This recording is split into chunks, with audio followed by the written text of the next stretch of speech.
Hola, el día de hoy tenemos esta sesión que es un bonus para el canal, en donde vamos a ver mitos en la donación y trasplante con el doctor Andrés Rafael Luna Hernández. Muchas gracias, doctor Luna. Muchas gracias, doctora Noriega, por la presentación. Es un verdadero placer estar aquí con usted y con su foro. En esta ocasión hablaremos acerca de los mitos en la donación y trasplante. Para ello, me gustaría comenzar de la siguiente manera.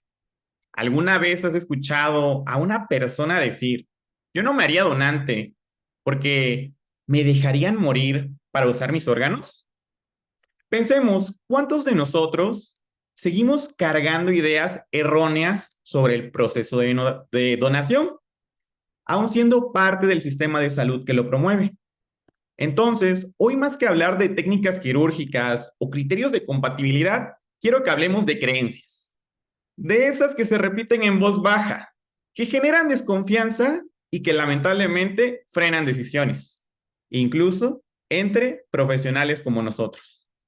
Es así que debemos de entender que si los mitos persisten en nuestra sociedad, tal vez sea porque aún no lo hemos desmitificado, donde más deberían haberse extinguido en la comunidad médica. Entonces, como introducción tenemos que los mitos constituyen parte del sistema de creencias de una cultura o de una comunidad, y México no es la excepción. Los mitos que hay en relación con la donación de órganos y tejidos son consecuencia de la falta de información o de lo que erróneamente se piensa acerca del proceso. Y aunque en primera instancia nosotros podríamos considerar que estamos erradicando los mitos y que hemos avanzado mucho, la realidad es que todavía hay mucho trabajo que hacer. Y para ello nos encontramos a las dos caras de la moneda. En esta diapositiva podemos observar todos los comentarios que encontramos en las redes sociales en torno a la donación de órganos y tejidos. Y como ustedes pueden observar, podemos encontrar comentarios en donde se repite la misma información, como tipo, oye, pero dicen que si tienes un accidente grave y ven que tienes a favor la donación de órganos, te dan por muerta. O incluso llegan a comentar precisamente testimonios de personas que pertenecen al ámbito de la salud y precisamente a su vez siguen perpetuando este tipo de comentarios que, aunque son infundados, están muy arraigados a nuestra cultura. Tenemos de todo, desde quienes dicen que pagan, que existe cierta delincuencia y corrupción en el proceso, y también hasta aquellos comentarios que podrían parecer bastante lejos de la realidad y aunque lo están, pues se siguen propagando a las redes sociales. De esta manera nos encontramos ante dos perspectivas. Por un lado, las personas que tienen muy arraigados estos mitos y que como profesionales de la salud nosotros tenemos que desmitificar o corregir, y por el otro lado, a las personas que están sumamente agradecidas de saber que su familiar o incluso ellos ya fueron trasplantados. De tal manera que México experimenta un dilema muy fuerte. Por un lado, tenemos mitos en la donación que evitan que la población quiera donar, pero por el otro lado tenemos a las personas agradecidas o que están en lista de espera, precisamente deseando que llegue el día en el que se haga su proceso de trasplante. De tal manera que este tema es fundamental. E incluso tenemos estadísticas tanto a nivel nacional como internacional que nos hablan acerca de la situación de nuestro país. Para ello, tenemos el Registro Internacional de Donación y Trasplante de Órganos, que es una base de datos que proporciona información por país de actividad de donación y trasplante. El país del mundo que tiene la mayor tasa de donación por millón de personas es España, seguida de Estados Unidos, Portugal, Bélgica y otros países europeos. Y a pesar de que México tiene una población prácticamente 3 veces mayor que España, pues nos encontramos muy lejanos de alcanzarlos. Por lo tanto, debemos aprender un poco más acerca de la cultura de donación para que podamos tener a su vez mayores personas que puedan tener ese alcance de un donante fallecido o en su caso de un donante vivo. De tal manera que si comparamos estas estadísticas, tenemos que en España se realizan aproximadamente 5.861 trasplantes de órganos. Esto reportado en el 2023, lo que supone una tasa de 122 trasplantes por millón de población. Y México, en el 2022, se realizaron alrededor de 6.000 trasplantes. Por lo tanto, tenemos una tasa de 25 trasplantes por millón de personas. Por lo tanto, hay una diferencia abismal, bastante considerable e incluso alarmante si consideramos la población total de nuestro país. Otro aspecto que es fundamental conocer es la lista de espera. Es decir, que entendamos cuántas son las personas que actualmente se encuentran esperando un trasplante de órgano o tejido, ya sea riñón, córnea, hígado, entre otros. Y de acuerdo con el Boletín Estadístico del Centro Nacional de Trasplantes, en su informe anual del periodo enero a diciembre de 2023, encontramos que hay más de 16,000 personas esperando un trasplante de riñón, seguido de córnea e hígado, por lo cual es un número bastante elevado. Y todavía será más en el caso particular de riñón si consideramos que existe también una gran población que actualmente está diagnosticada con una enfermedad renal crónica, pero que todavía no es candidata a trasplante, pero muy probablemente en el futuro lo será. Del mismo modo, es importante que conozcamos cuál es el tipo de órgano o tejido que más se trasplanta en México. Y aunque muchos pudiéramos pensar que es el riñón, la realidad es que el trasplante que más se realiza es de córnea, en más del 50% de los casos, seguido de riñón e hígado. Ahora bien, un punto clave en esta sesión es que nosotros nos preguntemos, ¿por qué los familiares de aquellas personas fallecidas no desean donar? ¿Cuál es el factor que los lleva a tomar esa decisión? ¿Será que en vida la persona expresó que no quería donar, no lo dijo? ¿O qué es lo que está pasando? Para ello, esta imagen es muy ilustrativa y nos comparte datos muy importantes. Si nosotros observamos, la negativa familiar es el factor que más se encuentra frecuentemente asociado con la negación de la donación de órganos. Entonces vemos que prácticamente representa la mitad de los casos. Esto quiere decir que por alguna razón la familia dice que no. Y es aquí cuando nosotros debemos ahondar, es decir, profundizar en entender por qué la familia o los familiares no quieren donar. ¿Será por cuestiones religiosas, por decisiones de tipo personal, familiar, por inconformidad con el servicio o qué? Es aquí cuando debemos de incidir, ya que si se logra convencer a la familia de la donación, es como podríamos tener un aumento de casi el 50% en nuestra tasa de donación de personas fallecidas. De tal manera que el objetivo es que en esta plática proporcionemos información veraz y podamos sumar a la idea de que el receptor puede seguir viviendo y la familia donadora va a recibir la gratificación de saber que ayudó a otras personas, sobre todo aquellas que tenían muchos años esperando. De este modo, empezamos con los mitos.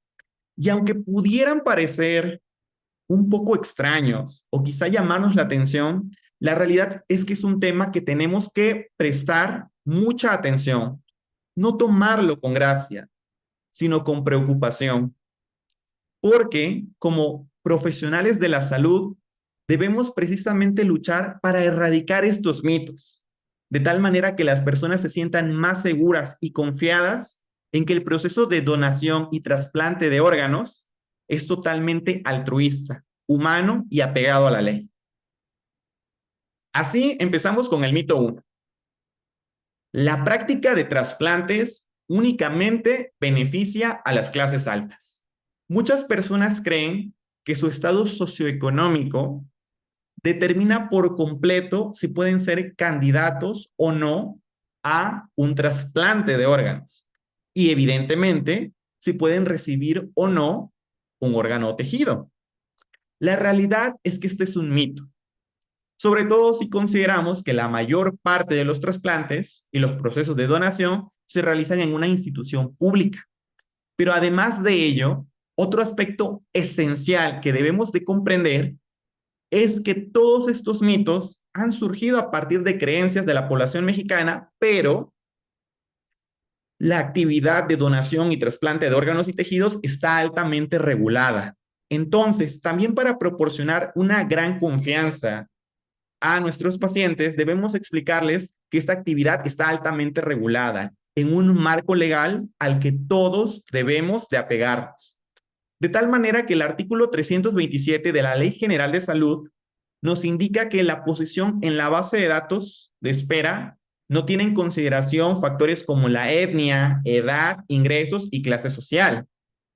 Al contrario, es imprescindible que nosotros conozcamos la situación de nuestro paciente e individualicemos adecuadamente a partir de tipo sanguíneo, urgencia médica, ubicación geográfica, tamaño del órgano y compatibilidad, que es aquí que sí son factores que pueden influir en que una persona pueda ser trasplantada antes que otra.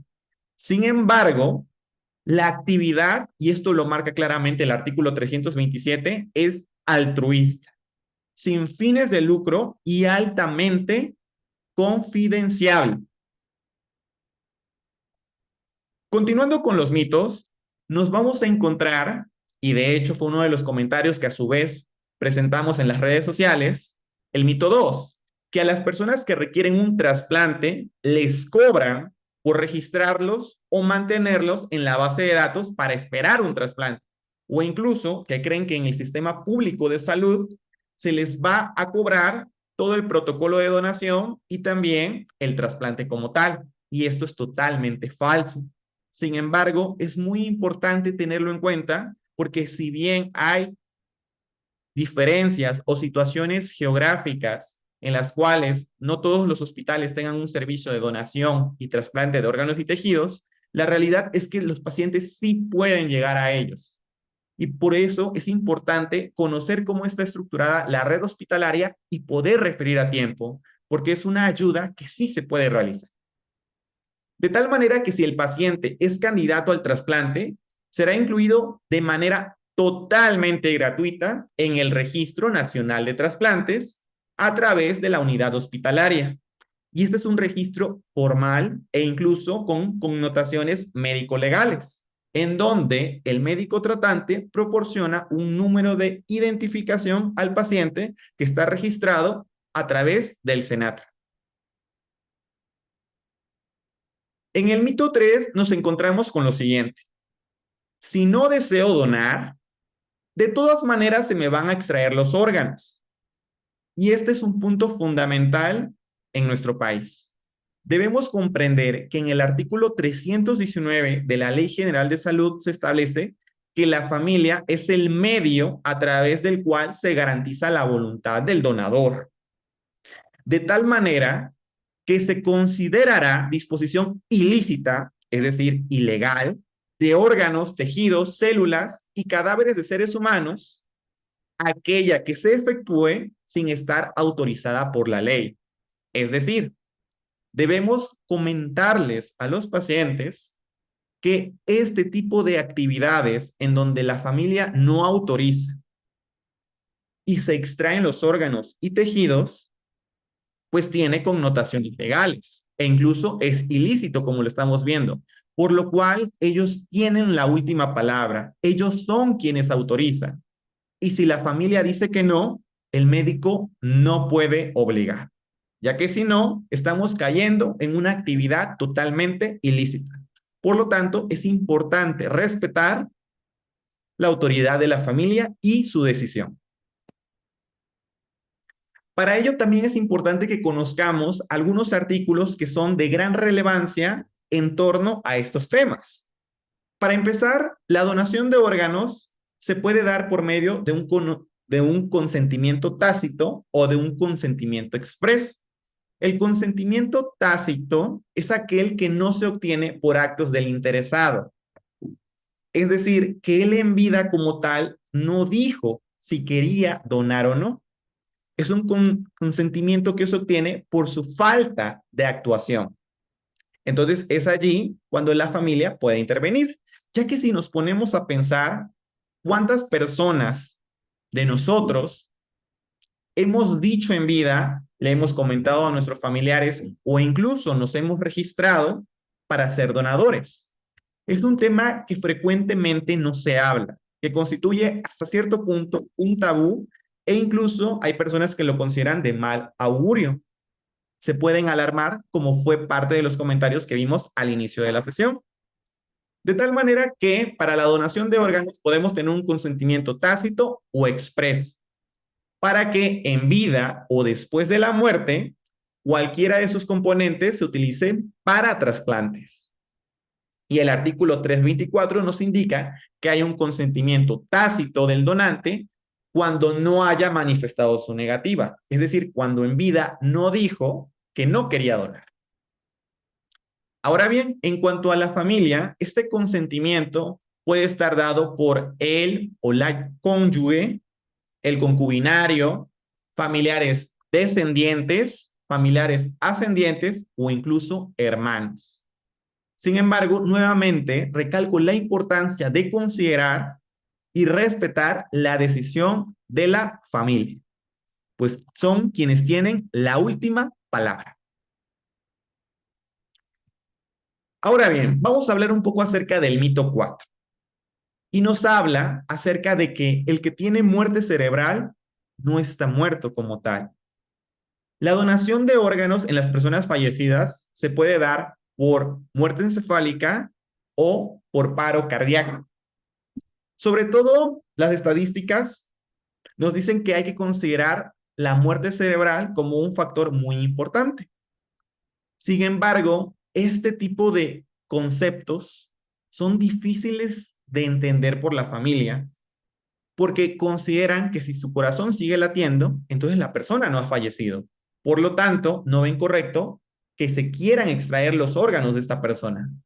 Para ello, debemos recordarles y explicarles a los pacientes que en aquellas personas que se ha confirmado la muerte encefálica, se puede declarar fallecida a la persona, pues ha perdido en forma total e irreversible sus funciones cerebrales y se encuentra mantenido por un soporte artificial.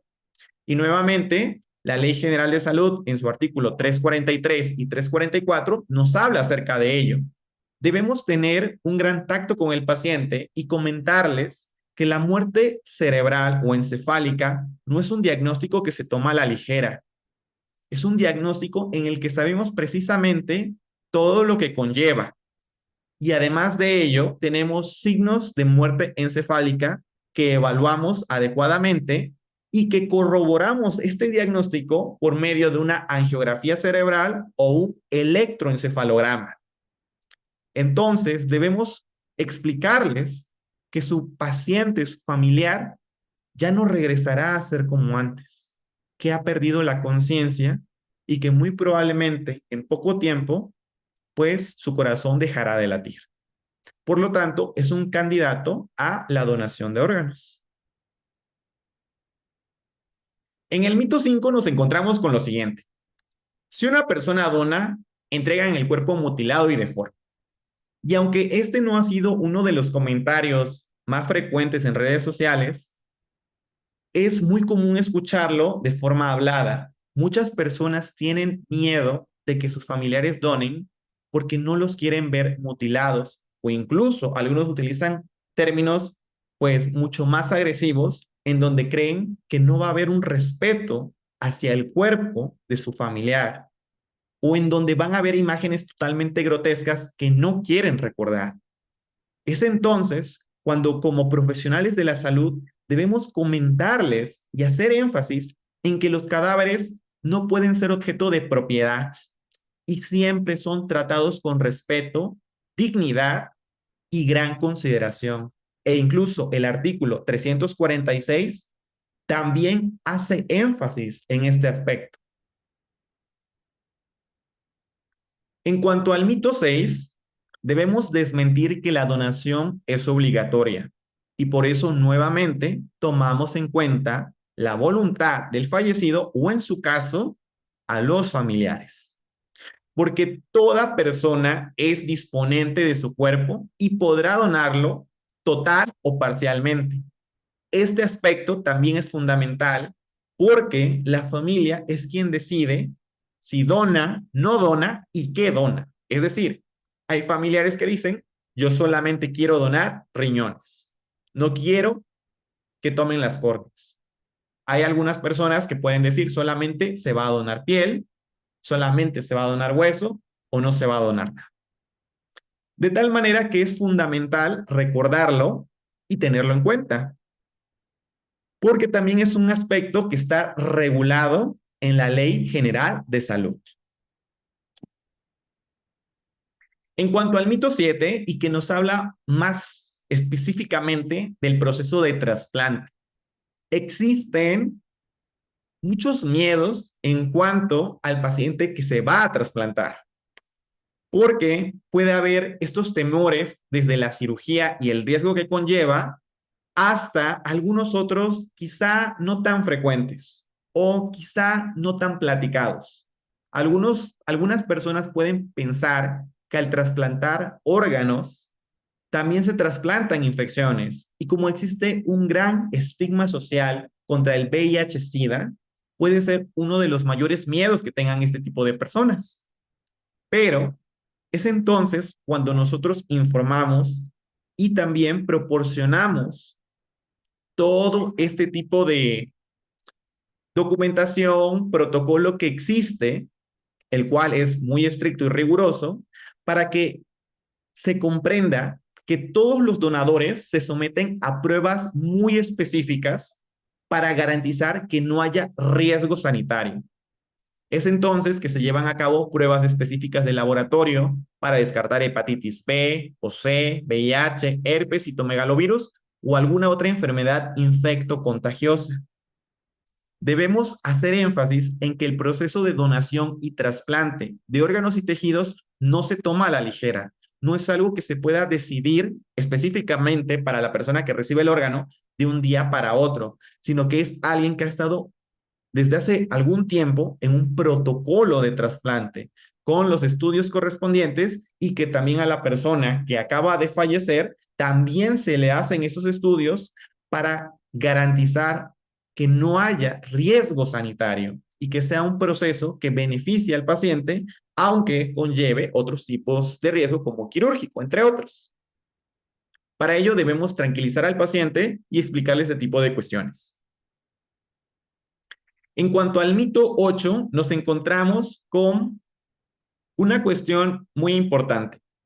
Y es que si bien sabemos que las personas adultas mayores, pues por su proceso fisiológico de envejecimiento, tienden a fallecer más que las personas jóvenes, a veces ellos creen que por su edad ya no pueden donar sus órganos. Es entonces cuando debemos de comentarles que como tal, en el sentido más estricto de la palabra, no hay un límite de edad para la donación. Siempre y cuando los órganos y tejidos se encuentren sanos, evidentemente sin un riesgo infectocontagioso, entre otras cuestiones, para ello va a haber una valoración médica, los adultos mayores también pueden donar. E incluso debemos quitar esta idea de la cabeza de que sus órganos ya no funcionan, ya no sirven o no serán de utilidad para una persona. Al contrario, sobre todo, a veces buscamos de forma ideal que haya una edad muy parecida entre el donador y la persona que se trasplanta, precisamente para que haya condiciones anatómicas y fisiológicas similares entre ambas. Entonces, las personas adultas mayores sí pueden donar. Evidentemente, hay que individualizar los casos, descartar ciertas contraindicaciones absolutas, pero debemos tomar en cuenta que ellos también pueden contribuir a fomentar la cultura de donación en nuestro país.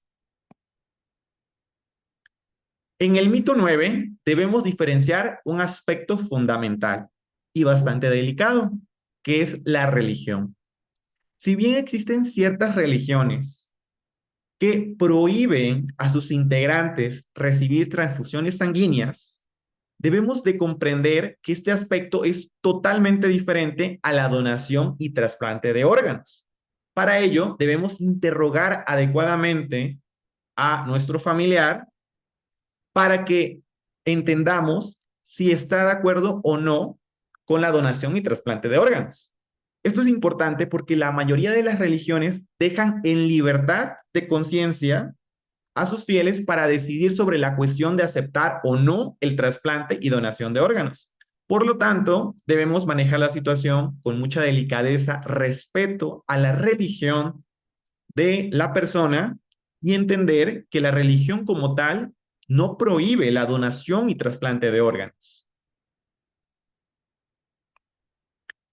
En el mito 10 nos encontramos con lo siguiente.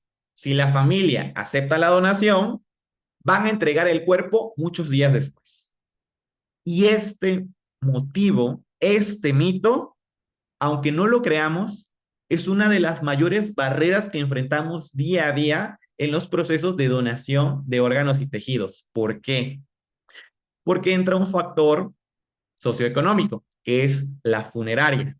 Muchas personas, evidentemente, al encontrarse en una situación delicada y de dolor, quieren ya terminar con este proceso. Quieren salir del hospital, quieren ver a su familia o incluso, dependiendo del caso, quieren regresar a su lugar de origen. Entonces, hacen los procesos de funeraria, digamos, un poco rápido y muchas veces niegan la donación porque dicen que la funeraria ya los está esperando o porque va a llegar a tal hora y como ellos no saben cuánto tiempo tarda el proceso de procuración, entonces muchas veces dicen, ¿sabes qué? Ya, no podemos esperar más, nos tenemos que retirar. Es entonces que nosotros debemos de explicarles con el tiempo adecuado a nuestros familiares que el tiempo que dura cada proceso de donación depende de diversos factores, de los órganos y tejidos que se van a procurar. Evidentemente, si hay una procuración multiorgánica, va a consumir más tiempo que si fuera una procuración de un único órgano o tejido. Es entonces que tenemos una gran variabilidad. Cuando se procura únicamente córnea, el proceso podría durar hasta 30 minutos aproximadamente. Pero en el caso de otros órganos de mayor complejidad, el tiempo podría ampliarse hasta 12 horas. Sin embargo, no es un tiempo que va más allá de 1, 2, 3 días. Y es importante hacer énfasis en ello, porque en condiciones ideales puede que máximo espere un día en la procuración y al día siguiente se pueda entregar el cuerpo con el respeto que se merece. Por ello, es muy importante explicarle este punto a nuestros familiares, porque es entonces cuando ellos tienen más tiempo de ponerse de acuerdo con los servicios funerarios y que todo salga adecuadamente, si bien sabemos que puede haber ciertos contratiempos, pero que no son exagerados o que conllevan un tiempo mayor al que se podría imaginar.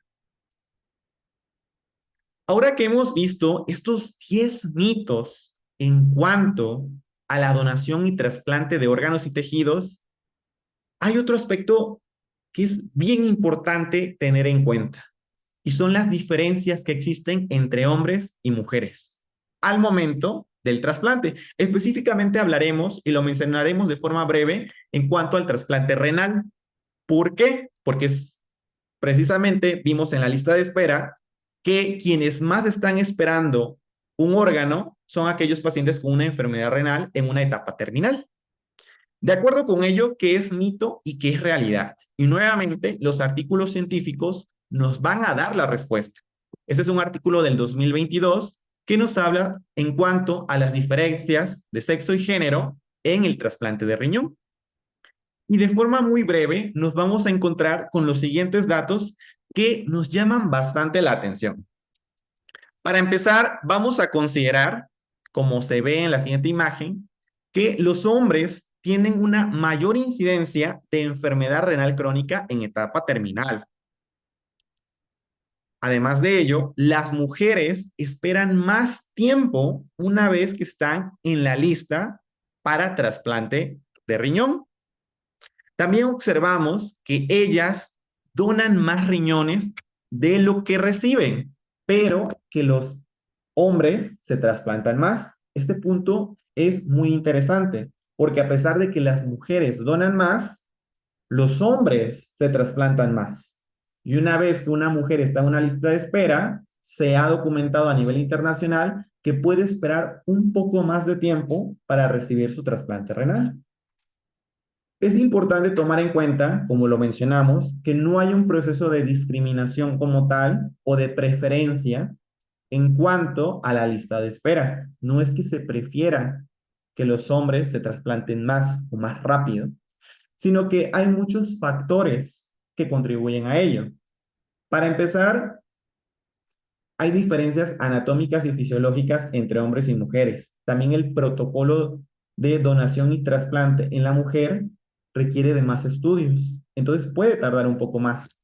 Y también tenemos otros factores que se han documentado a nivel internacional y que parecen verse reflejados en muchos países. Por ejemplo, que las mujeres tienen menos posibilidades de estar en la lista y, como lo mencioné, que los hombres se trasplantan más.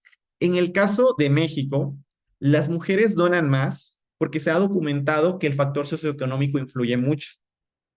Desafortunadamente, sigue habiendo una cultura en donde la mujer sigue estando a cargo de la familia y no tiene un trabajo formal. Entonces, al momento en el que una pareja decide quién va a donar, por ejemplo, al hijo, el hombre, por lo general, es quien no dona, ya que al tener un trabajo formal y ser la fuente de ingresos de la familia, es entonces que se prefiere que done, en este caso, la mamá. Por lo cual, también es importante que nosotros consideremos estos factores, porque la brecha de género sí existe e incluso existe en el trasplante de riñón. Observamos que si bien las mujeres tienen una prevalencia más alta de enfermedad renal crónica, probablemente porque viven más que los hombres, hablando estadísticamente, y pueden tener un proceso mayor de envejecimiento, los hombres son quienes tienden a llegar a una etapa terminal mayor. ¿De acuerdo? De hecho, la incidencia ajustada de enfermedad renal crónica en etapa terminal fue un 56% más alta entre los pacientes masculinos en 2008 y hasta un 63% más alta en el 2018. Si observamos el siguiente gráfico, nosotros tenemos en cuenta que en la última década, las mujeres en lista de espera para un trasplante en 2013 tuvieron un tiempo de espera medio de 49,4 meses, frente a los hombres que tuvieron 47,7 meses de espera. Además, si observamos nuestra gráfica, en el color amarillo están las mujeres y en el azul está el hombre. Y observamos cómo los tiempos de espera en general son ligeramente mayores en el caso de las mujeres. Observamos cómo precisamente las mujeres son aproximadamente un 38% de los candidatos a trasplante de riñón. Y las mujeres que ya tienen una enfermedad renal crónica en etapa terminal, entre un 10 y un 20% de ellas tienen menos acceso a un trasplante de riñón. Además de ello, existe una probabilidad 1,45 veces de no haber hablado con profesionales sobre el trasplante de riñón como una opción terapéutica. Y esto es bastante alarmante. Muchas veces se ve en el ámbito hospitalario que cuando un paciente llega a una enfermedad renal crónica en etapa terminal, no se habla de la posibilidad que hay de un trasplante, sino más bien de la hemodiálisis y de la diálisis peritoneal. Entonces, muchas personas no saben si pueden ser o no candidatas a un trasplante de riñón. Y si bien sabemos que son relativamente pocos centros hospitalarios quienes realizan la medicina y cirugía de trasplantes, La realidad es que debemos estar informados acerca de cuáles son estos para poder referir a tiempo y entender que esa persona sí puede ser candidata al trasplante renal.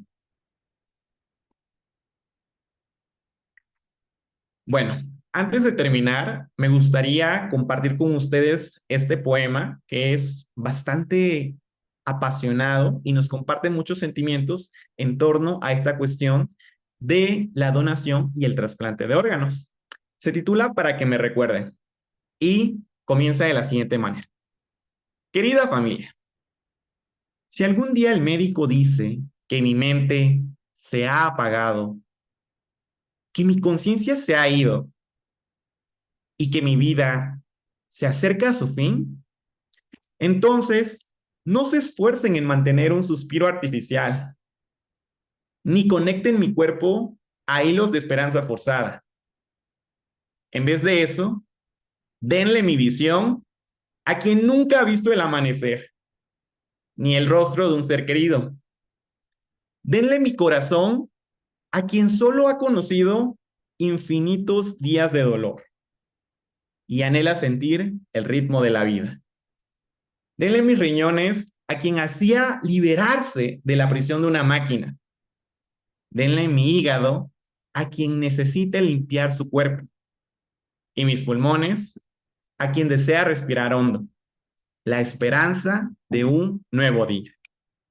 Tomen mis huesos, cada una de las fibras de mi piel y denles forma de sostén para quien no pueda caminar. Quemen lo que quede de mí y que mis cenizas sean sopladas al viento para que quizá ayuden a las flores a crecer. Y si desean liberar algo, háganlo sin dudar. No carguen con mi sombra, ni con lo que ya no fui. Suelten mis fallos y mis errores. Que se queden atrás los miedos que no vencí y las palabras que no dije.